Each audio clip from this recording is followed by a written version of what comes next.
You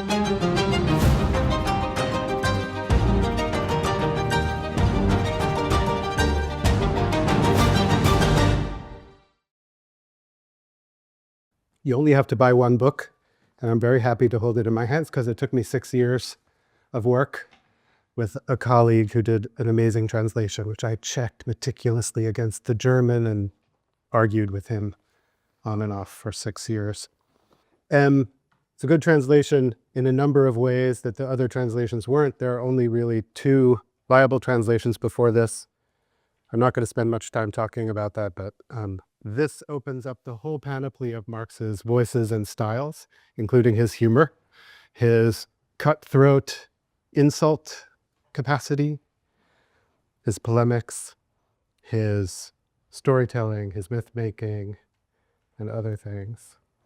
You only have to read one book, but you need to read it slowly and repeatedly, as maybe you noticed for today. It's funny to start a book with the hardest part. That's something we don't usually do. Marx did that and then almost instantly regretted it. He wrote to some friends after, maybe people should start with chapter 5. Chapter 1 is a doozy.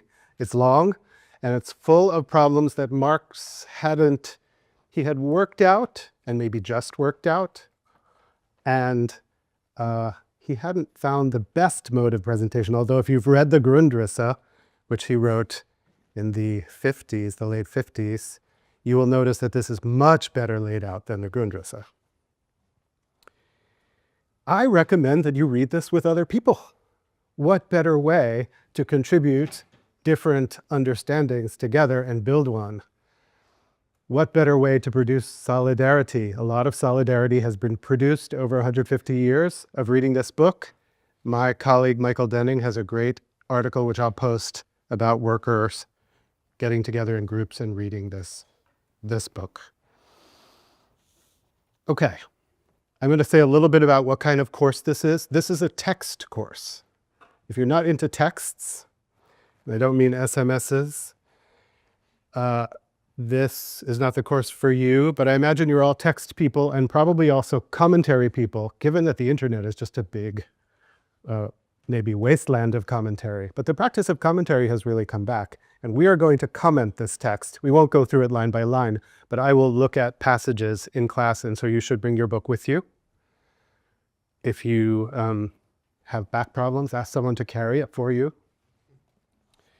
And we will be actually opening the book and looking down. So you will start to have repetitive worker injuries to your neck, because you'll be going like that.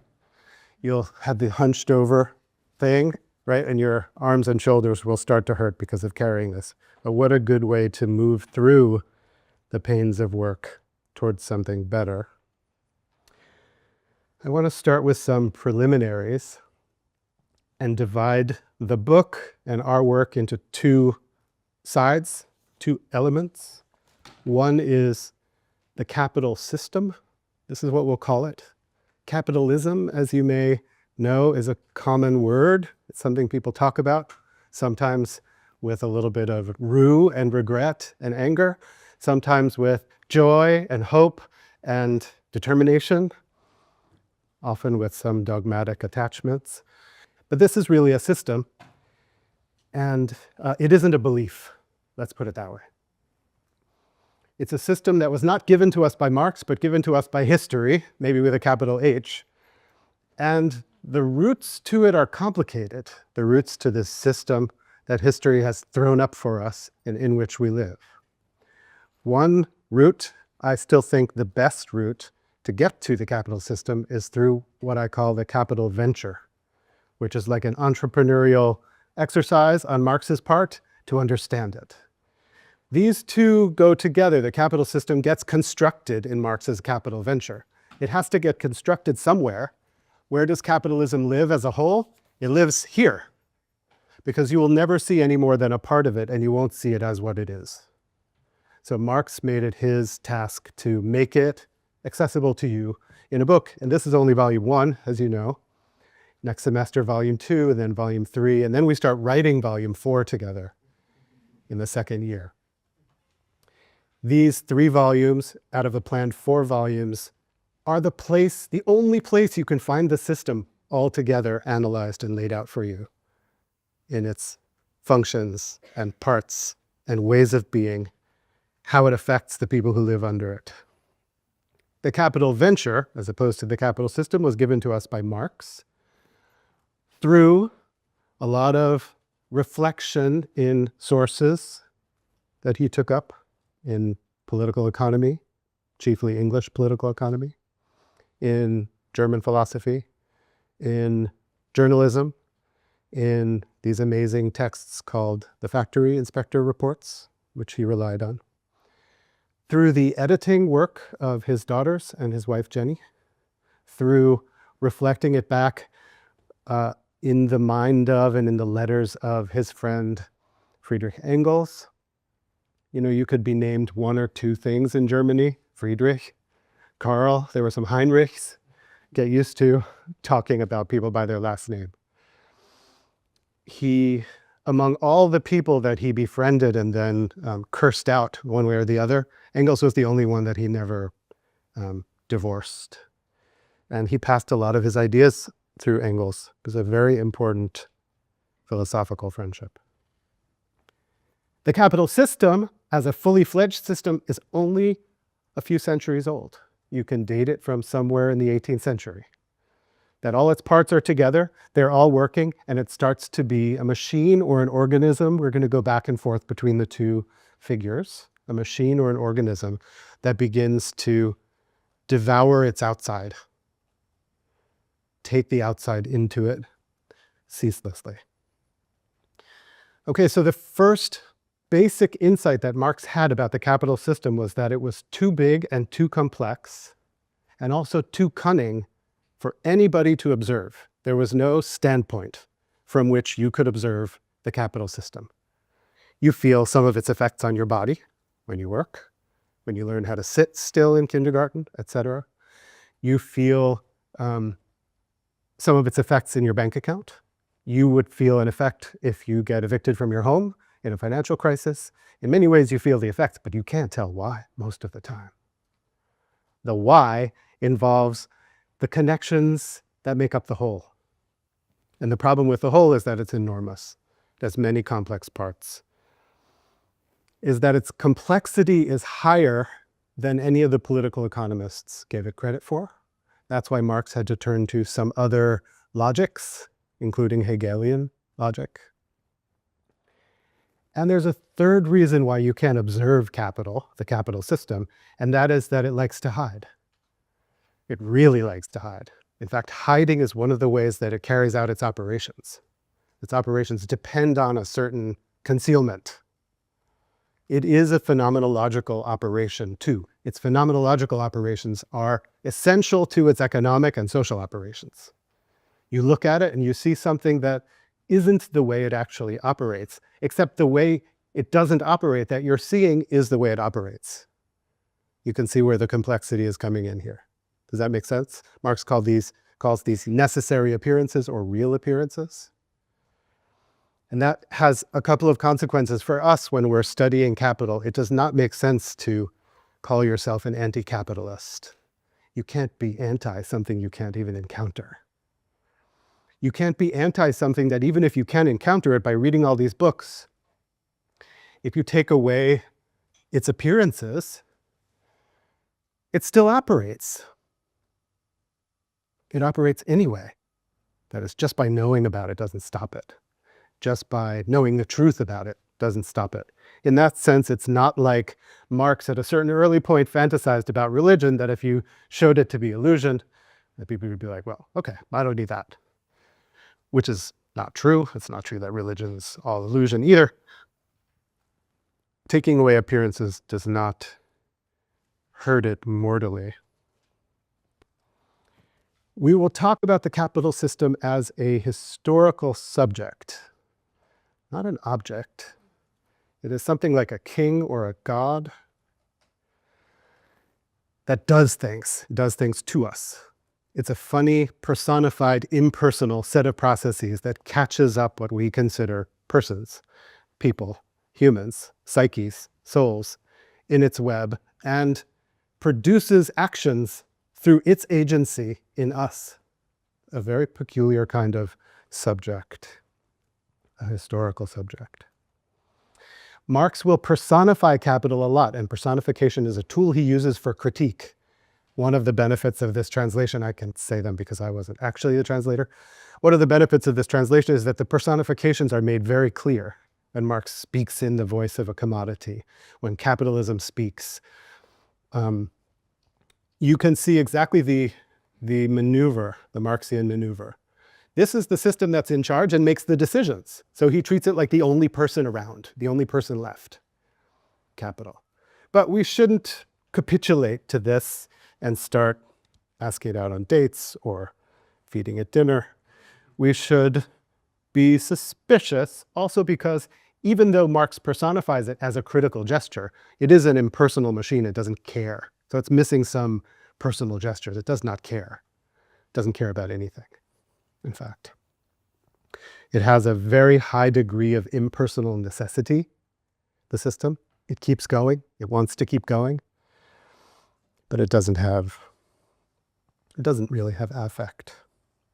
So Marx's capital venture is the adventure of finding the system and putting it on display in all its parts and its interactions, showing where the necessities are and how they're made, and where the contingencies are. Obviously, his aim is ultimately revolutionary, but as you may know, if you've read the Communist Manifesto, and you've now read the first chapter of this, it's a very different tone. He is not calling for people to gather together and overthrow anything. First of all, you can't see what there is to overthrow. He hasn't described it yet. So maybe after these books are done, someone could come along, and people have come along, as you know, to say, okay, now that we see this, here's how we overthrow it. But Marx came to a point late in his life in which, after many revolutionary disappointments, many, that he wasn't going to work on that anymore. What he was going to do was describe the system, in a sense, to show why the revolutions had not been successful. So in that regard, you have to put your activist hope a little bit to the side and accept this as the most pessimistic book you'll ever read. I'm sorry to say that, but I like to think that pessimism leads to realism, and realism can lead to real change. Marx certainly thought so. He also spends a lot of time putting on display the way capitalism hides, because that's just one of its functions. Does that make sense? You can't respond by debunking and exposing. That's not a revolutionary activity. But it is part of the analysis to see how the parts that hide and the parts that show are related to one another, and how it motivates certain actors in capitalism, like labor, like owners, like the apologists for capital, what he calls sometimes vulgar economists. The best way to do this is, unfortunately, I just realized that the subtitle didn't make it onto the cover. But in fact, the original title for this was Critique of Political Economy, and then later he decided, well, this is about capital too. But you can see both activities that he wants to take care of there. He wants to deal with the way it's been thought of in the past and show you how capital works. He thought the best way to do it was to critique the accounts of capital that had come before. I'm going to say this is just preliminaries leading us towards looking into the first chapter, okay? How many of you managed to get a book? Yeah, it's so funny, this like capitalist model. They said, oh, we only order half of the books because we don't know who's going to stay. I said, it's a capital course. You know, they have to be committed. They would never do it otherwise. So they claim that they're getting the rest of the books for next week. Marx couldn't write this book because he was some sort of special kind of individual, although he was unique, a kind of unique freak. In fact, this book is the product of about 30 years of work, 40 if you count the very beginning to the very end of his work. It takes an enormous amount of Sitzfleisch, as they say in German, butt flesh, that is the ability to sit in a chair, to do that. It's not that he could write this book because he was a special person. He understood the world better than anyone else.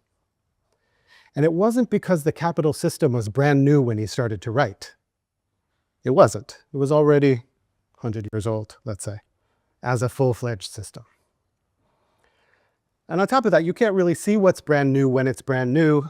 Wait 50 years to see what all of this garbage about AI is worth. Maybe AI will be something big. Maybe one of these pieces of writing will be the key to it, but we won't really know for 50 years. And so Marx came at a perfect time, about 100 years later, after the thing had happened and its first theorists had theorized it. So it wasn't because he had an inspired vision. He was situated at a juncture.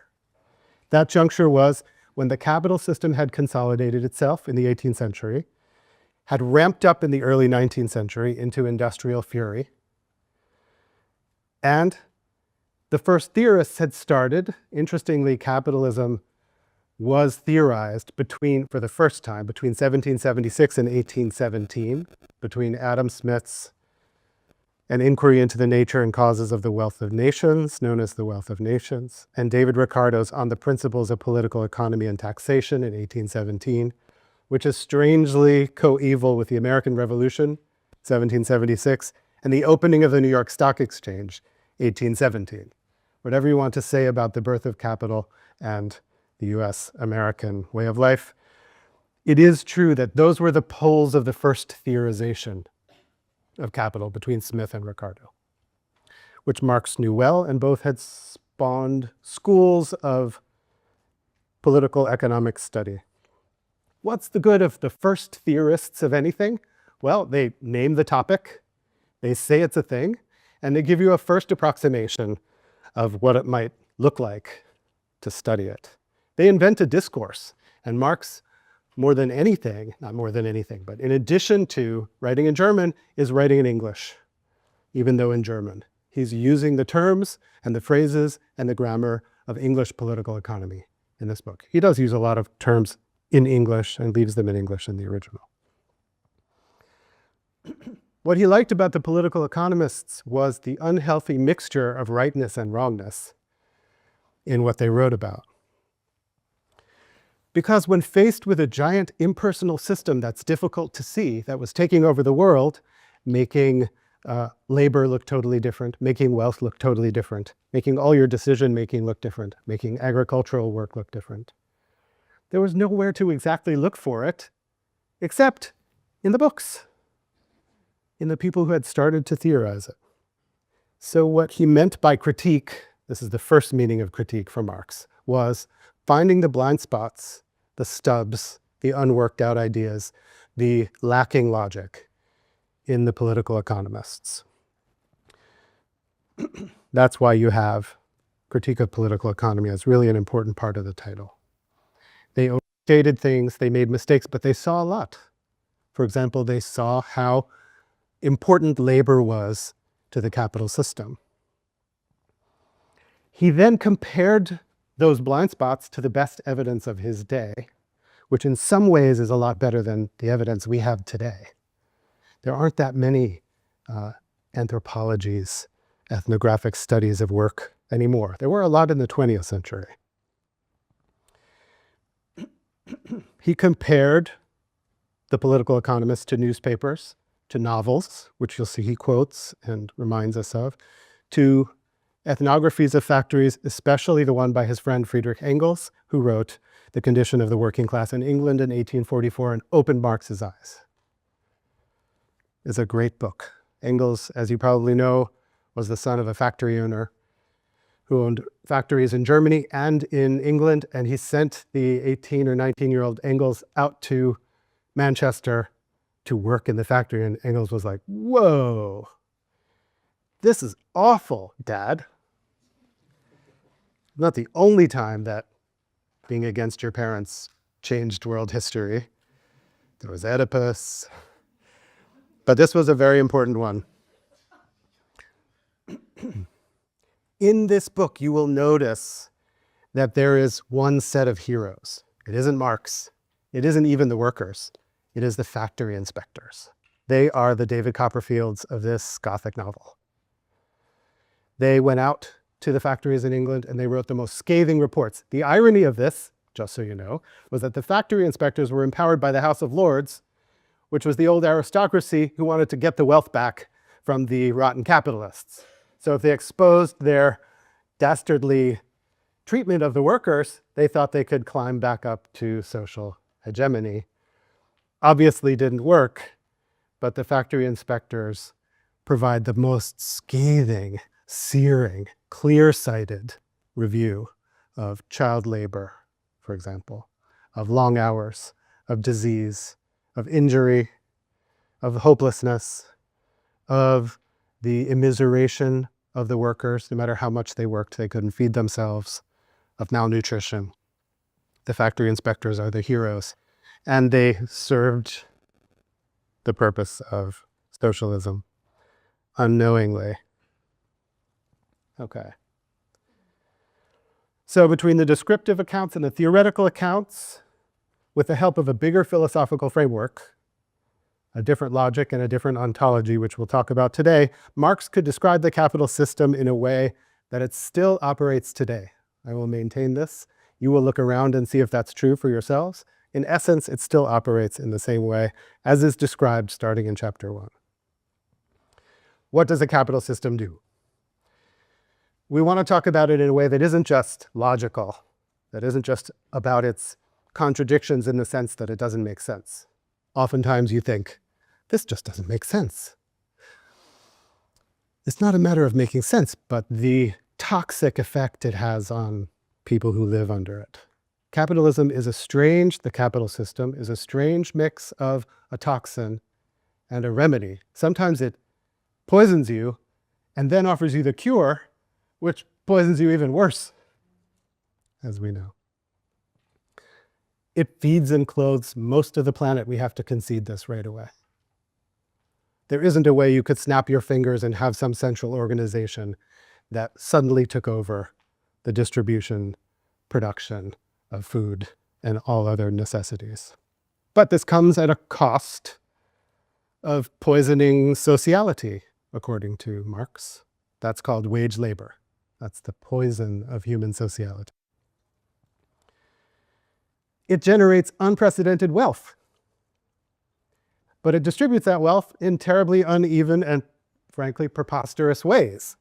That makes no sense, and it redounds on our lives to the extent that we have to do crazy things just to survive. It gives work to billions and is constantly about to throw millions out of work. And you never know whether you're the one who's going to be thrown out of work today or you're going to be promoted. Right now, in any present, you are in this precarious position. So much so, and that is kept from you in the form of our language and ideation, where you say, I run one of the colleges here, and students are always worried about, will I get a job? I'm like, get a job? You're giving them something. They're getting you. Obviously, it doesn't work that way, but we believe we're lucky when we get a job, and we believe we should not only have that job and give them everything, but love it. You must love your work. As Marx says, you're free to sell your labor or die. The capital system divides everything up in a different way, and it conquers. It forms classes, social classes. It reskills labor in the factory. It de-skills labor in factories. It occupies lands and peoples. It extracts resources, all this stuff we know. It uses race, gender, ethnicity, country of origin to distribute wealth in different ways, unevenly, and not just wealth, but labor. We should think not only of the distribution of the outcome, but the distribution of the input, so labor. And the affective distribution of suffering is another thing we should consider. Capital is what makes live and lets die, to quote Foucault. It builds and destroys. It gives rise to immense technological change such that you might be dreaming of the, what's a technology from your childhood that's no longer around? The DVD. You might be dreaming of the DVD at night, but you'll never see one in the day. That has been totally vanquished from the earth, that technology. And we know the ways in which it makes life on Earth precarious to the point of extinction. It builds and destroys. It is, to quote Wendy Brown in her preface to the book, world making and world destroying.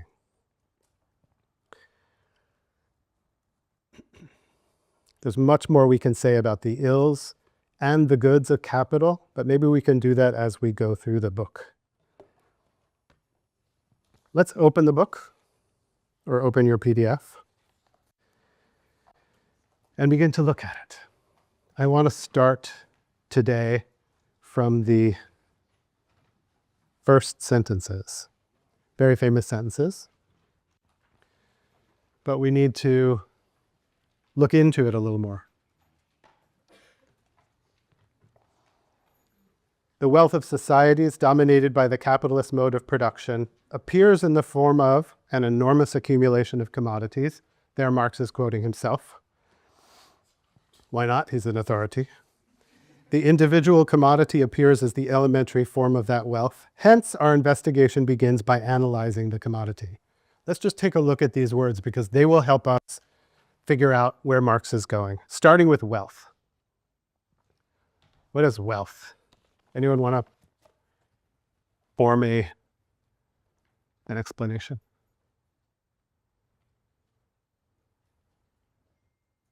Shout it out. I got a room full of people either who are so wealthy they never thought about it, or so poor they're too mad to say anything. Yeah. An accumulation of capital. No. Yes. No. Yes and no. It is certainly an accumulation, but wealth is not capital. Wealth is a pre-capitalist form, an extra-capitalist form. We call things wealth under capital, but wealth is simply an accumulation of possessions. And maybe you could say an accumulation of possessions that have some purchasing power, that allow you to get something else. Capital is not wealth.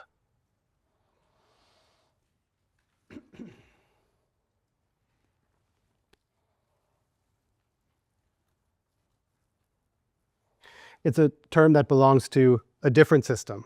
For example, it comes from the system where you think of the well-being of the whole community. In fact, the word comes from the word weal or well, which means to not be ill, to keep your health, and is used frequently in the 18th century in the compound commonwealth. There's no such thing as common capital. You couldn't say common capital. So when we say wealth management, they're really not thinking of the meaning of the term. It is another form of appearance, a way of talking about it. And Marx would say this is not a necessary form of, this is a misleading way to talk about it. And you'll see that he talks about the, what he calls the vulgar economists or the bourgeois economists in these terms all the time. They're not taking up capital's necessary forms of appearance, where value appears as money, for example. What they're doing is deceiving you. And that's because they're deceived themselves. Capital is not wealth. When your wealth is being managed, it's being used as capital, not wealth. And we're going to get to what capital is. Capital has a whole other operation. You notice in the first sentence, the wealth of society is dominated by the capitalist mode of production. He talks about societies, and he talks about something that takes them over at a certain moment, in a certain way, under certain conditions. We have to be wary of thinking of capital as something that is natural, that exists longer in history.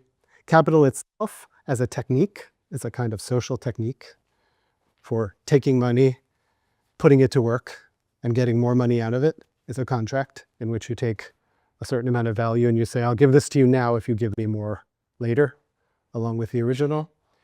That started to be a social technique in the 15th century. So still not that old when it comes down to it, certainly much younger than wealth. Anyone in the European context in the last 2,000 years could amass possessions and then use them as they wanted to. The idea that they would then grow is an absurd and very new idea. new to the tune of about 500 years. The wealth of society is dominated by the capitalist mode of production. Wealth gets transformed when capitalist ways of doing things take over. It is no longer wealth. It gets translated, as many, many things do under this system. It takes old things. That is why the persistence of old ways of understanding them, as in the political economists, is worrisome, because the names carry over other social systems and ignore the newness of this system. What is a mode of production? Let's talk about that. So we talk about wealth. Dominate is important because Marx is already thinking here that there's power involved, that the mode or the way of living or the form of life takes over and kicks other things out. You will see in later chapters, especially in the original accumulation chapters, how that happened through violence and law and deceit and treachery. So it came to be, it came to hegemony or came to power, capital, through a domineering way. I don't think it's the case that every social form comes to be through domination, through taking over and kicking everything out, but capital has that quality, and historically it had that quality. It was like, to personify it, you're out of here, the rest of you are out of here. We're going to marshal all our resources to push out collective farming or feudal relations. It dominates. So the trace of power goes through capital, even though he doesn't have an analysis of the state. There are power relations at stake. In fact, the main relation, the capital relation, is something you'll get to down the line, which is the core of his analysis, the core of his critique. This is what exactly the political economists missed. And the thing that remains steadfast in our capitalism, even though some of the forms of exchange have changed, the commodities, of course, have changed, is the capital relation. And that is a relation of extortion, in which the owners hold back the means of production from the very ones who can use the means of production and force them to sign a contract to give over their labor and its product to the owners. That's the capital relation. And it's a relation of domination. So keep your eye on domination and other modes of power, including extortion. Mode of production is a term that comes up a lot in Marxist discourse. You probably will notice that I don't give that dogmatic view of Marxist discourse. Maybe some of you are better at it than I am. For a long time, I was saying I'm not a Marxist. You know, Marx said this famously. His son-in-law, Paul Lafargue, quotes, "Je ne suis pas marxiste." But you know, strategically, in the right moment, you're like, I'm a Marxist. We leave that question open, and you will leave that question open for yourselves where you fall on this. But mode of production is a typical phrase in Marxism, and it implies a number of things. First of all, it implies that production is not natural. You don't always make things in the same way. It has modes. So it is modal or modular or plastic or elastic. And one of the ways you could do a revolution, one of the ways capitalism does its revolutions, is by plastifying the mode of production, changing the mode of production from handwork to machine work to digital work. That is a transformation of the mode of production. There are potentially modes of production and transformations of the modes of production that could lead out of the capital relation. That's possible. It upholds it as we think about it. And capital is very good. The capital system, Mr. Capital, Mrs. Capital, Sir Capital, what should we call it? King Capital? King Capital. King Capital, we're writing a kind of fairy tale. King Capital excels in changing the mode of production to increase profit and not to decrease profit. Is why kind of handwork movements fail as big movements. Okay, we're What other words are we dealing with here? Appears in. You'll notice that the first 4 chapters are about appearances. It starts very close to you, and the thing that appears to you first every day. What's the thing that appears to you first every day? It's not your toothbrush anymore. It's like this. He's like, this is how capitalism appears to me. It's a very, it's materialist in a sense that you're looking at the actual things you use. Marx starts with this in the book. But it's something you can't see because an iPhone is a perfect, or a smartphone is a perfect example, because it's so close to your face, you can't see it for what it is. You can't see it as a commodity for sure while you're using it. You also can't see its constitution. It is constituted by all its connections to everything else in the world. What made it, its parts, the labor, the ideas, the history of technology that led up to it. Actually, Marx says somewhere, if you take a pen and you started to enumerate all the labor that went into it, you would become nauseous very quickly. Because in fact, every made object is connected to every bit of work that was ever done in human history, plus all of nature and evolution back to the Big Bang. These are the kinds of thoughts we're dealing with in this class. The world of commodities is an immense accumulation of diverse things, and Marx will say there's one way to hold on to them. Capitalism does this. It holds on to them by value. That's the thing they all have in common for capitalism. But if you look at the world of commodities, it is dizzying. Someone sent me recently a Rosa Parks bikini. Okay, they didn't send me the bikini. They sent me a link to the bikini, which is like $19.95, but you can commodify anything. Everything can be commodified. We'll talk about the processes of commodification, but if you look at one commodity, you don't see its commodity character. You don't see its relationship to labor and the history of all labor.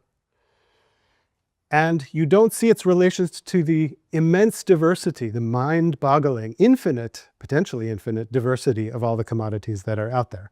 Very hard to see. We're going to be enumerating this. Where are we?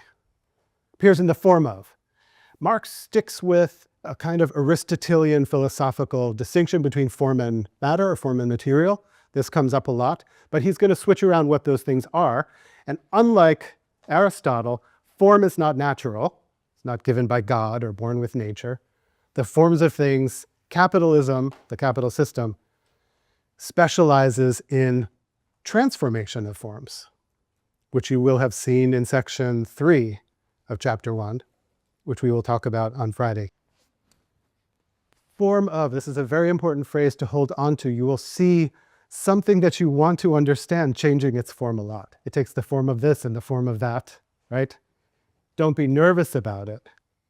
If the material content of the commodity is use, or use value, its form is exchange value. A very strange way of understanding things. He takes this from Hegel, really moves it around to make us able to understand this world of commodities. It takes the form of an enormous accumulation of commodities. Well, this is a very flat phrase, enormous accumulation of commodities. What's an accumulation? Nothing. It's just a bunch of things. It's a bunch of things with no relation to one another. That's what wealth is, an accumulation that hides the fact that all those things are related.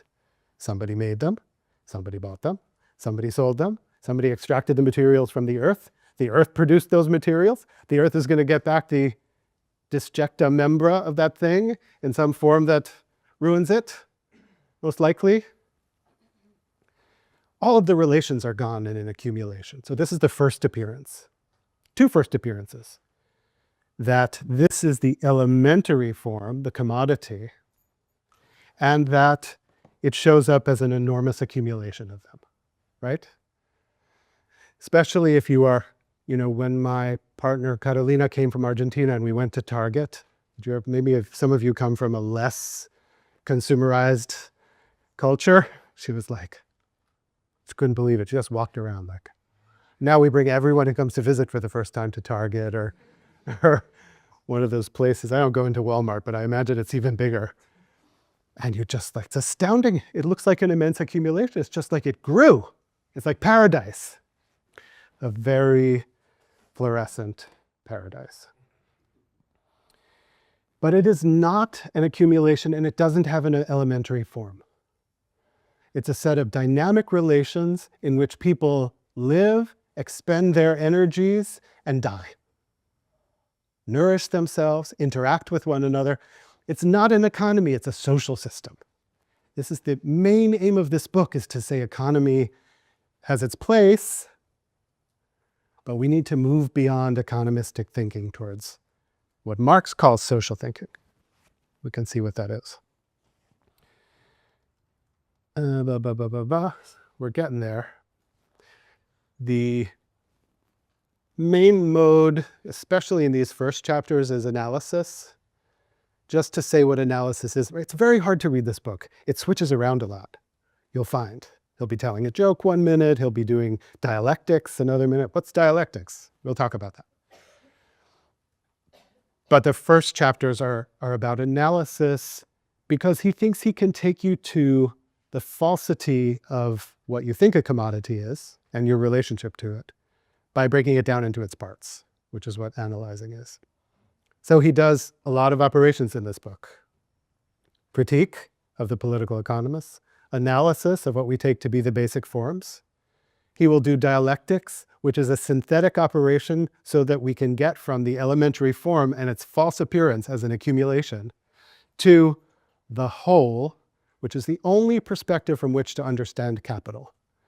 So if you feel lost at the beginning, I think it's the best way to start the book for people who are reading it 150 years later.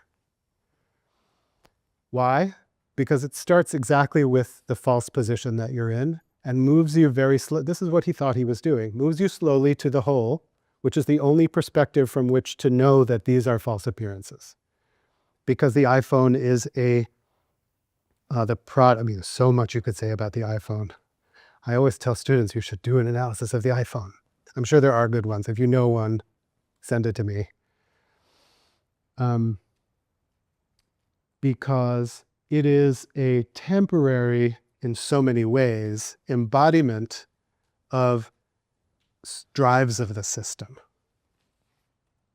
And only when you know the system and its drives can you understand how this is just a part.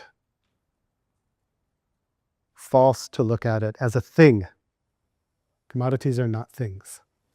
Oh, we didn't talk about commodity. What is a commodity? And then I'm going to open up to questions. Does that sound good? Yes? Okay. By analyzing the commodity, right? So that's already a kind of false move. What you would want to do is start with the capital system. Everybody would be like, what's that? There's no capital system. There's no system. I just go to work. I have this thing. I go shopping, right? I know somebody picked this, but you don't know all the steps that happen in between, including the pressures on the farmers to put out a certain amount and to buy genetically modified seeds that are copyrighted, etc. You have to know the whole system to be able to understand even one of its phenomena. So he starts with one of its phenomena to show you that you can't understand it without moving well beyond it. A commodity is, this is important. It's like a spoiler. It's like we got to the end of, what did I watch recently? We just watched Stranger Things for like the 10th time. It's like you get to start with the end of the first season of Stranger Things, right? So here it is. A commodity is a product produced for exchange.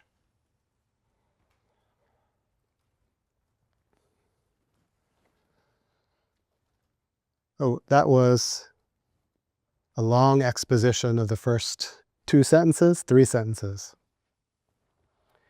How about some questions?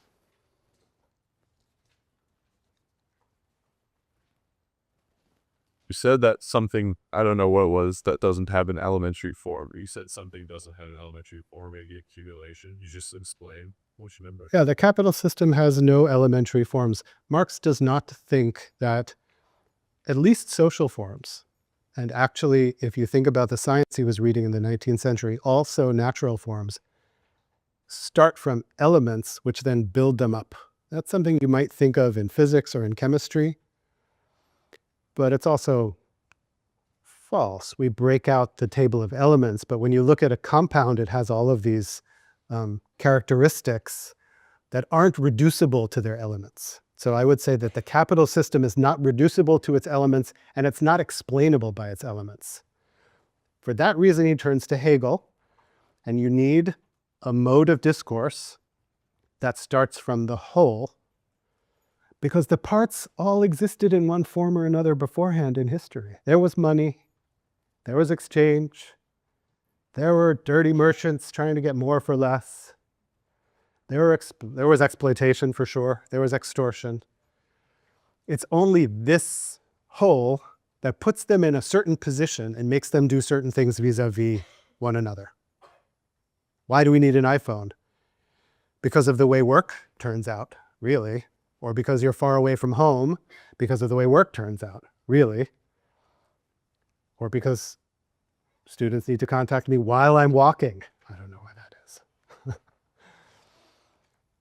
Only explainable by the whole.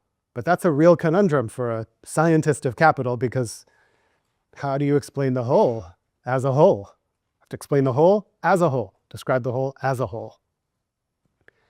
Yeah. I was wondering if you could talk a little bit about translation and its significance in this version of the text, because I noticed you reference in both Latin and Kiru, but you writing machine in German, you were reading it quite many times a bit Yes. into English. And there was one very particular, the power of production, or the production power. I lost it on my cage. Productive power. Yes. But I wonder if it could also be read as like productive potential, and how much something like that would shift capitalism within different layers. It's a great question. A question about translation and Marx's language, how much English changes it, and how many other languages Marx was working with. Marx knew, 6 or 7 languages. He was a 19th century intellectual. That's what you did.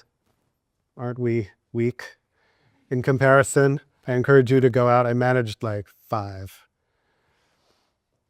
but many of them badly.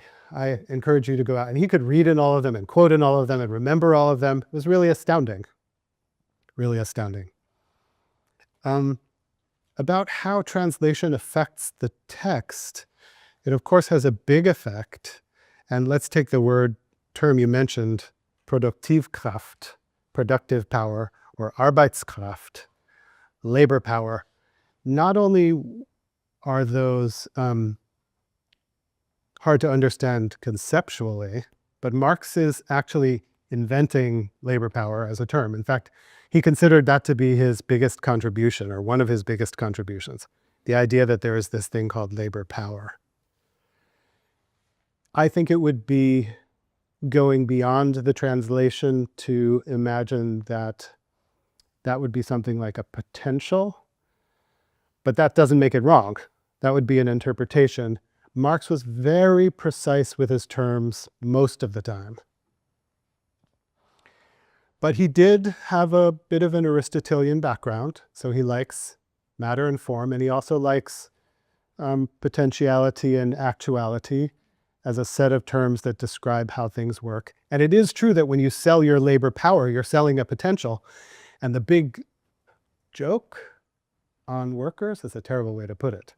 The big deception is you sell them your labor power, but they're getting your actual labor. So you have a certain quantity of labor power, like I could do this much, here it is. But then you go in there and they're like, well, sorry, you're doing this much. You're actually doing a lot more. So labor power is a tool of capitalism to make it work out such that more comes from the same. So you could do a good interpretation of Arbeitskraft or Produktivkraft as a kind of potential that when it's actualized is different than its potential. So that would be also moving beyond Aristotle or Hegel. Yeah. I had a question about the different ways in which Marx was writing, because you mentioned he was also very a satirist and also a jokester and also a political economist. So like, how does the style itself try to work with capital against capital? Yes. Oh, that's a great question. I've thought about this a lot. And you should think of Marx and Engels as genre geniuses. These were like the Rupert Murdochs of the left in the 19th century. They tried everything to liberate labor, to bring about liberal changes and also to move towards socialism. They tried every genre imaginable. One of them, the manifesto. Another one you might know, the thesis. Remember that text, famous text, Theses on Feuerbach. They wrote letters, they gave speeches. Marx was up in 1871 in La Commune on the barricades giving a speech to the communards. He gave founding speeches, which included a lot of theory, at the inauguration of the International Workingmen's Association. They sent sometimes shameful, insulting letters about other people to one another. They really tried everything. He wrote, of course, he was a journalist and he wrote hundreds of articles. They wrote encyclopedia entries. Engels writes long entries about arms and how they're useful for popular uprisings. He has a great article on the rifle. So they were trying everything. And in this text, Marx is doing the same thing. I mean, what's the difference if you take capitalism, the bourgeoisie, down by logic, or you take them down by yelling at them? Doesn't matter. So he tried everything. And I think that goes to an important theoretical point, which is, even though he found ways to analyze the system, he did not find the way that it would disintegrate. And he was constantly trying all the way up to the end, including in his last years learning calculus so that he could better understand business cycles. So you got a lecture, you said to be wary thinking of capital as natural. But you also brought up how, at least for Marx, what matters about capital is less about logical contradictions and more about the negative effects of the people under it. I guess like two questions. One maybe more broad. It's just like, what do you mean by natural? Is history natural? But also, assuming that people can set their by natural and unnatural means, why does it matter whether capital is natural or not? That's a great question. The question was, why did I say capital is not natural, or the capital system is not natural? And the question is, why does it matter? For Marx, it mattered, first of all, within the theory that there's a separation between social things and natural things. Social things modify natural things. He was aware, in fact, he read Darwin's Origin of Species, and there's a footnote to it praising it. He was aware that nature was being understood itself as having a history and as being a kind of self-modifying thing. One word for that is organism, self-sustaining, self-modifying, and that's a word that Marx likes to use for capital too. But this has to be separate and malleable in a different way than nature, social things. In fact, they have to be made by humans. So history for Marx, you could have natural history, but social history was the history of the way human beings make their means for living and produce for themselves their wants and needs. Only if it's not natural for him in the sense of being fixed and given outside of human activities, only if it's not natural is it criticizable for him. Things that are natural are not thought of as criticizable. Criticize a comet, criticize a tiger, criticize a tectonic plate, and then come back and tell me about it. Yes? Do you find it more helpful or more insightful to read Capital as kind of an accumulation, I guess, of Marx's previous styles, be that, German idealism or journalism or what have you? Or do you find it more helpful to kind of read it as a turning away to something new, to a study of culture? The question is about Marxist styles. Is it a kind of compendium of previous styles, or is it something new? He had been working in political economy since about 1843. He writes the first draft of this in 1867, the first draft of this set of drafts.